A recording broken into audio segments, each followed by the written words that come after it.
আসসালামু আলাইকুম রহমতুল্লাহি ওবরকাতুহু। সম্মানিত দর্শক, বর্তমানে বাংলাদেশে রাজনীতির দুর্ভিক্ষ চলছে। আর আওয়ামী লীগ রাজনীতির সুনামি চলছে। আর আওয়ামী লীগের রাজনীতি যারা নিয়ন্ত্রণ করেন, বঙ্গবন্ধু পরিবার, আমরা যেটিকে শেখ পরিবার বলি, এই পরিবারের কিয়ামত শুরু হয়ে গেছে। এবং কিয়ামতের যে বৈশিষ্ট্য আমরা জানি, সেই বৈশিষ্ট্য হলো কিয়ামতের সময় কোনো কিছু ভারসাম্য থাকবে না, কোনো কিছুরই ভারসাম্য থাকবে না।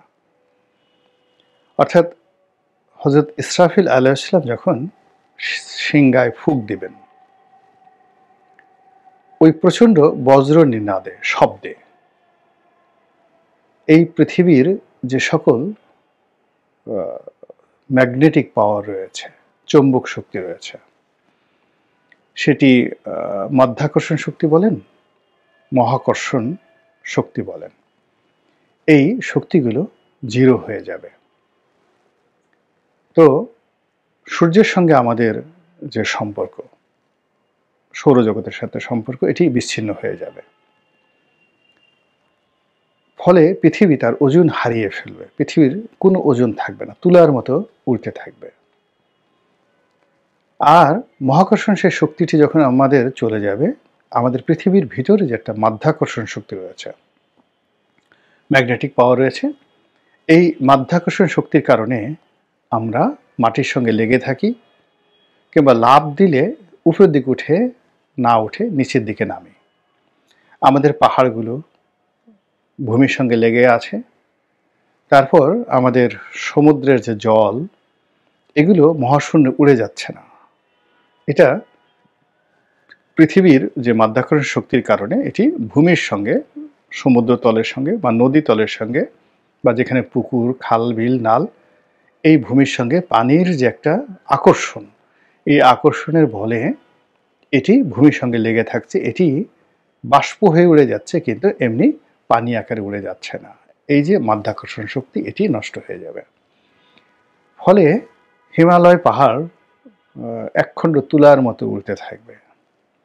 সমস্ত গাছপালা, মানুষ, মানে কোনো কিছুরই ওজন থাকবে না। আপনি বুঝতে পারবেন না যে কোনটা হিমালয় পাহাড় আর কোনটা পিঁপড়া। কেননা পিঁপড়ার ওজনও যা, হিমালয় পাহাড়ের ওজনও তা। তো এটা কিয়ামতের অনেকগুলো লক্ষণের মধ্যে এই লক্ষণ। তো শেখ পরিবারের ক্ষেত্রেও আসলে এই লক্ষণটা এই পর্যায়ে চলে আসছে। আমরা এখন বঙ্গবন্ধু শেখ মুজিবুর রহমান, তার যে ওজন, তার সঙ্গে শেখ হেলালের ওজন মিলিয়ে ফেলছি। শেখ হেলালের সঙ্গে যে ওজন, তার জামাই আন্দালিব রহমান পার্থর সঙ্গে আমরা মিলিয়ে ফেলেছি। আবার পার্থর সঙ্গে পার্থর বাবা নাজিউর রহমান মঞ্জুকে নিয়েও আমরা একইভাবে ওজন মিলিয়ে ফেলছি। তারপরে এই পরিবারের অন্যান্য যারা আছে আত্মীয় স্বজন, সেটা বাহাউদ্দিন আসিম বলেন, টিউলিপ সিদ্দিকী বলেন, তারপর জাহাঙ্গীর কবির নানক বলেন, শেখ রেহানা বলেন, মানে এই নামগুলো বললাম এই কারণে যে শেখ হাসিনা, শেখ রেহানা, জয়, পুতুল, এরা বঙ্গবন্ধুর জেনারেশনের একেবারে ডাইরেক্ট ডিসেন্ডেন্ট। দ্বিতীয় স্তরে এসে বঙ্গবন্ধুর ভাই শেখ নাসের, তার ছেলে শেখ হেলাল, শেখ হেলাল এবং তার ভাইয়েরা, এটা একটা জেনারেশন। বঙ্গবন্ধুর বেশ কয়েকজন বোন ছিলেন, সেই বোনের ছেলেরা, তারা আর একটা চ্যাপ্টার। সেই বোনের ছেলেদের মধ্যে বরিশালের শেরনিয়াবাদ ফ্যামিলি, অর্থাৎ আব্দুর রব শেরনিয়াবাদ, তার ছেলেরা, আবুল হাসনাত আবদুল্লাহ, হাসনাত আবদুল্লাহর ছেলেরা, তারা একটা অংশ। তার আর এক বোন, সেই বোনের যারা ছেলে, নিক্সন চৌধুরী, লিটন চৌধুরী, এরা। আর এক বোন, তার ছেলে শেখ মনি, শেখ ফজলুল হক মনি, শেখ মারুফ, শেখ সেলিম, ওনারা এইরকম। এরপর আরও দূরতম সম্পর্কে যদি আপনি যান, তার দূরতম সম্পর্কের মধ্যে বাহাউদ্দিন নাসিম সাহেব পড়বেন, জাহাঙ্গীর কবির নানক সাহেব পড়বেন, আরও অনেকেই, আরও অনেকেই, এই তার যে বিআই খন্দকার মোশাররফ সাহেব পড়বেন, এমনকি অনেকের সাথেই তাদের এরকম দূরতম সম্পর্ক রয়েছে। এখন আমরা সবাইকে প্যাকেট করে ফেলেছি যে অল আর শেখ, তারা শেখ পরিবার। এখন এই শেখ পরিবারের ব্যাপারে এই মুহূর্তে আমরা যে সকল কথাবার্তা বলছি আমাদের দেশে, প্রথম কথাটা হলো এরা অভিশপ্ত, তাদের প্রতি আল্লাহর লানত। তো এই শব্দটি আমি প্রথমত ব্যাখ্যা করতে চাই যে ওই অভিশপ্ত বলতে কি বোঝায়। মানুষের অভিশপ্ত আর আল্লাহর অভিশপ্ত দুটো অংশ থাকে। তো মানুষের অভিশাপে কিছু হয় না, মানুষ শুধু অভিশাপ দেয় যখন সে মজলুম হয়ে পড়ে, কিছুই হয় না, কিন্তু কাজটি করে মূলত আল্লাহ রাব্বুল আলামিন। তো আল্লাহ কখনো কখনো মানুষের গোপন পাপের কারণে, আপনি হয়তো অনেককে জানেন যে সে অলি আল্লাহ, গাউস কুতুব, ভালো মানুষ হিসেবে জানেন, কিন্তু আল্লাহ জানেন যে এই লোকটি খারাপ, আল্লাহ তাকে গজবের মধ্যে ফেলে দেন, অভিশপ্ত করে দেন। এটি হলো ডাইরেক্ট আল্লাহর অভিশাপ। আরেকটা অভিশাপ, সেটাও আল্লাহ কর্তৃক ঘটায়, কিন্তু মানুষের দীর্ঘশ্বাস, মানুষের জুলুম অত্যাচারের কারণে এই ঘটনাগুলো ঘটে। তো সেই দিক থেকে পুরো শেখ পরিবারকে এখন আমাদের দেশের মানুষ বলার চেষ্টা করছে এরা অভিশপ্ত। এদের অপকর্মের কারণে, কুকর্মের কারণেই 1975 সনের 15ই আগস্টের ঘটনা ঘটেছে। এদের অভিশাপের কারণে, মানুষের অভিশাপের কারণে এবং এদের কুকর্মের কারণে এই যে এখন এরা দেশান্তরী হয়ে আছে। এরা আর কোনোদিন বাংলাদেশে আসতে পারবে না। পরপর দুটো অভিশাপের পরে আর কখনোই দ্বিতীয়বার এরকম তারা রিহ্যাবিলিটেট হয়েছে কোথাও, এই ঘটনা নেই। এইভাবে অনেকে বলার চেষ্টা করছেন। তারপর যেটি একেবারে ইন জেনারেল সেটি হলো এই পুরো পরিবার একটা চোরের পরিবার। শেখ পরিবার মিন্স চোরের পরিবার।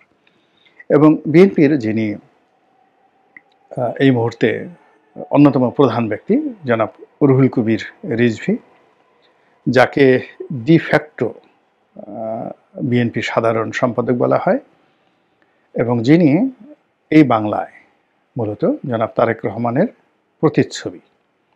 কেউ যদি তারেক রহমান সাহেবকে দেখতে চান, বুঝতে চান, তার ঘ্রাণ পেতে চান, তার কাজের নমুনা দেখতে চান, তাহলে খুব বেশি দূরে যাওয়ার দরকার নেই। জনাব রুহুল কবির রিজভীর দিকে যদি আপনি মহব্বতের দৃষ্টি নিয়ে কিছুক্ষণ তাকিয়ে থাকেন, আপনি তার মধ্যে জনাব তারেক রহমানকে পরিপূর্ণভাবে দেখতে পাবেন।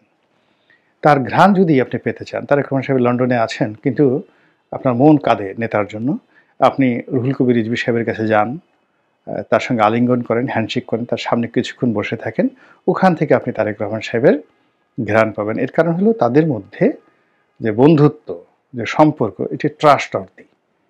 এই বিপদে আপদে গত 20 বছর ধরে এই বাংলায় তারেক রহমান সাহেব যাকে সবচেয়ে বেশি ভালোবেসেছেন তার দলের মধ্যে, প্রমাণিতভাবে যাকে বিশ্বাস করেছেন, যার উপর আস্থা রেখেছেন এবং যাকে দিয়ে তিনি সব কাজ করেছেন, তিনি হলেন জনাব রুহুল কবির রিজভী। তো জনাব রিজভী যদি কোনো কথা বলেন, ওটি বিএনপির কথা, ওটি তারেক রহমান সাহেবের কথা, এবং ওটি বাংলাদেশে এই মুহূর্তে যেহেতু বিএনপির রাজত্ব চলছে, তো বিএনপির রাজত্বে তারেক রহমান সাহেব যে এখন প্রধান, যাকে বলা হয় রাষ্ট্রপতি বলেন, প্রাইম মিনিস্টার বলেন, বাদশাহ বলেন, যাই বলেন না কেন, তিনি প্রধান, এবং তার প্রধান উজির এখন জনাব রুহুল কবির রিজভী সাহেব। এবং তিনি ইংরেজিতে চমৎকার একটি গালি দিয়েছেন শেখ পরিবারকে। সেটি হলো, এই পরিবারটি জেনেটিক্যালি থিপ, চোর।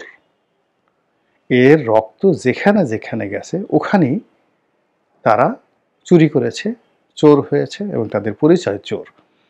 এর মধ্যে বুড়া গুড়া কেউ বাদ নাই। মানে জেনেটিক্যালি আপনি যখন কাউকে চোর বলবেন, এমনকি তাদের থুথু, কফ, পায়খানা, পেশাব থেকেও যদি কোনো কিছু উৎপন্ন হয়, ওইগুলো চোর হবে। যেমন আপনি থুতু ফেলেন, ওখানে ভাইরাস আছে, ব্যাকটেরিয়া আছে, তো ওই ব্যাকটেরিয়াগুলো অন্য ব্যাকটেরিয়ার মতো, এগুলো হলো চোর ব্যাকটেরিয়া।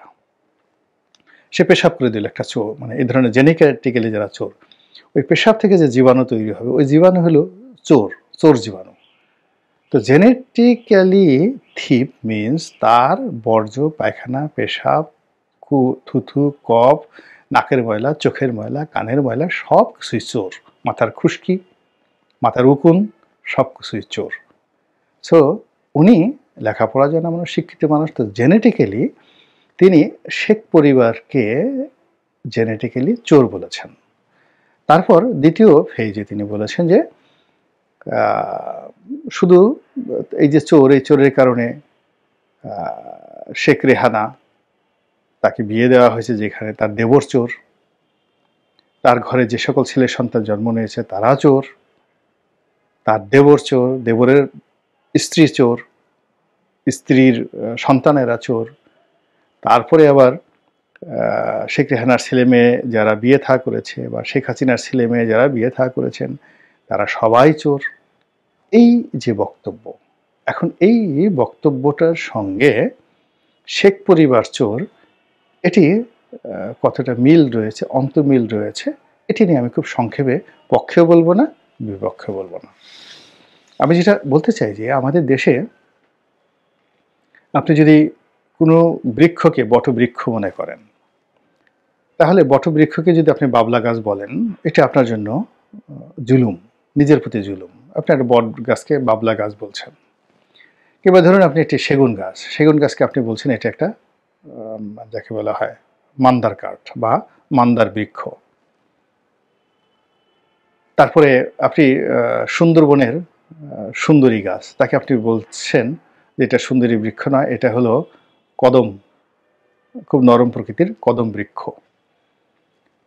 তো তেমনিভাবে আমাদের সমাজের মানুষ যারা জন্মগতভাবে বাই বর্ন, জন্মগতভাবে অভিজাত হয়ে জন্ম নেন, যেমন আমাদের দেশে 4টি বংশকে সবচেয়ে শ্রেষ্ঠতর বংশ বলা হয়: শেখ, সৈয়দ, মুঘল, পাঠান।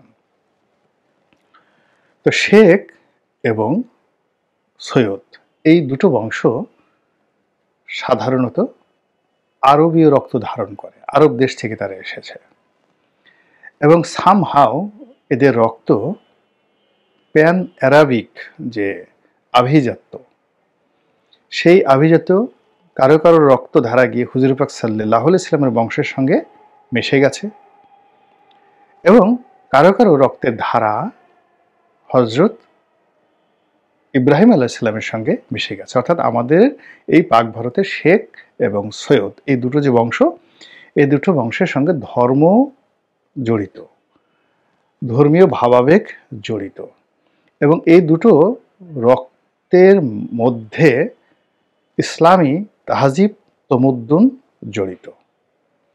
কাজেই আপনি এই দুটো বংশের লোকের সম্পর্কে যদি মন্দ কথা বলেন, তাহলে এই রক্তকে আপনি অস্বীকার করবেন, এক। দ্বিতীয়ত আপনাকে প্রমাণ করতে হবে যে এরা ভুয়া শেখ, ভুয়া সৈয়দ। তো সেই দিক থেকে বঙ্গবন্ধু শেখ মুজিবুর রহমানের পরিবার, শেখ পরিবার, তারা হয়তো ভুয়া শেখ হবে, আর যদি তারা অরিজিনাল শেখ হন, জেনুইন শেখ হন, তাহলে তাদের সঙ্গে আসলে চোর শব্দটি যায় না, চোর শব্দটি যায় না। এটা হলো এখানে আমার বক্তব্য।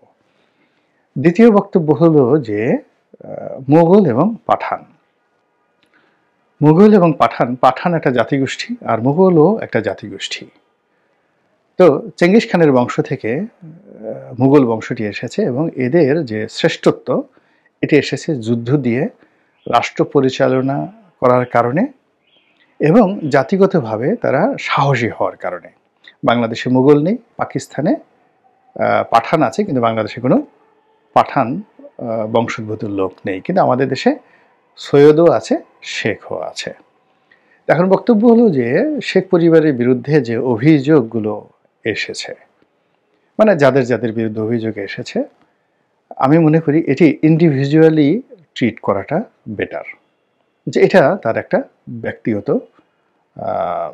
যাকে বলা হয় অপকর্ম, নাম্বার ওয়ান। নাম্বার টু হলো এটিকে বিচার করা উচিত, দৃষ্টান্তমূলক বিচার করা উচিত, কিন্তু ঢালাওভাবে যদি আমি পুরো শেখ পরিবারকে বলি, তাহলে এটি আসলে শোভনীয় হচ্ছে না, এবং এটি ক্ষেত্র বিশেষে আমার কাছে মনে হচ্ছে ইসলামী যারা স্কলার তাদের সঙ্গে আলাপ করলে আরও বোঝা যাবে, বাট এটা একটা গুনার কাজ। কোনো অবস্থাতেই ইন জেনারেল শেখ পরিবার চোরের পরিবার আমরা এটা বলতে পারি না, কোনো অবস্থাতে বলতে পারি না। কেন বলতে পারি না? এর কারণ হলো যে এখানে যখন আমি জেনেটিক শব্দটি ব্যবহার করি, যে শেখ পরিবার, যদি আমরা এখানে বলতাম যে শেখ মুজিবুর রহমান, শেখ মুজিবুর রহমান উনি যেখানে, যেখানে সম্পর্ক করেছেন, আত্মীয়তা করেছেন, উনার আ যে রক্ত যেখানে, যেখানে গেছে সেটি আলাদা। কিন্তু শেখ শব্দটি ব্যবহার করে যখন একটি জেনেটিক ইঞ্জিনিয়ারিং এর কথা বলা হয়, তাহলে ওই যে আগে বললাম যে তাদের যে বর্জ্য, সেই বর্জ্যটাও সেখানে আসলে খারাপ হয়ে যায়। তো এনিওয়ে আ এখানে আওয়ামী লীগের যারা শীর্ষ নেতৃবৃন্দ, যারা বঙ্গবন্ধু পরিবারের সদস্য, তাদের বিরুদ্ধে বিপুল অভিযোগ। এবং আমাদের দেশে যেটি হলো, দেখেন আওয়ামী লীগ জমানাতে আমরা বিএনপির যে সকল নেতাদের বিরুদ্ধে অভিযোগ শুনেছি, এটার পাহাড় প্রমাণ, টাকা সে চুরি করেছে, ও ডাকাতি করেছে, ও অস্ত্র লুট করেছে, ও মৃত্যুদণ্ড, ইত্যাদি, ইত্যাদি, ইত্যাদি নানা কিছু। কিন্তু গত এই ২-৩ মাসের মধ্যে দেখা গেল সব কুল্লু খালাস। তো আমাদের দেশে আসলে রাজনীতির কারণে অনেক সময় ক্যারেক্টার অ্যাসাসিনেশন হয়। তো সেটি না করে সত্যিকার অর্থে যদি আমরা অপরাধকে চিহ্নিত করতে পারতাম, গল্পগুজব বাদ দিয়ে যদি সুনির্দিষ্টভাবে অভিযোগটি আমরা কাগজপত্রে তুলে প্রমাণ করে একটা দৃষ্টান্তমূলক বিচার করতে পারতাম, যেটি আমরা স্বাধীনতার পরে করতে পারিনি। বঙ্গবন্ধু নিজে বলে গেছেন ঢালাওভাবে যে, "সব চোর, আমি চোরের খনি পেয়েছি, কম্বল চোর।" তো নিজের মুখে যে আমার কম্বলটা গেল কই? তো এই থেকে আওয়ামী লীগের লোকজনকে কম্বল চোর বলা হয়েছে। তো বঙ্গবন্ধু এই কথাটা না বলে তিনি যদি কয়েকজন কম্বল চোরকে, তার জমানাতে তিনি তো সেরা শিখদেরকে ক্রস ফায়ার দিয়েছেন। তিনি যদি এরকম কয়েকজন কম্বল চোরকে ক্রস ফায়ার দিতেন, রিলিফ চোরকে ক্রস ফায়ার দিতেন, লবণ চোরকে ক্রস ফায়ারে দিতেন, তাহলে আসলে দেশের উন্নয়ন হতো। একইভাবে জিয়াউর রহমানের জমানাতে, এরশাদের জমানাতে, সব জমানাতেই মানে প্রতিপক্ষকে ঘায়েল করার জন্য আমরা যেভাবে গল্পগুজব করেছি, গাল গল্প করেছি, খিস্তি খেয়র করেছি, দুর্নাম করেছি, গীবত করেছি, বদনাম করেছি, কিন্তু সে তুলনায় সিস্টেমেটিক ওয়েতে ন্যায় বিচার, যেটাকে ইনসাফ বলা হয়, ইনসাফ ইনসানিয়াতের সাথে জড়িত। মানুষ মানে ইনসান যেখানে আছে ওখানে ইনসানিয়াত কায়েম হবে, ন্যায় বিচার কায়েম হবে। তো আমরা সেই ন্যায় বিচারের যদি একটি উদাহরণ আমরা তৈরি করতে পারতাম, তাহলে আজকের এই পরিস্থিতি তৈরি হতো না। মহান আল্লাহ আমাদের সবাইকে হেদায়েত দান করুন এবং হেফাজত করুন। আসসালামু আলাইকুম ওয়া রাহমাতুল্লাহি ওয়া বারাকাতুহু।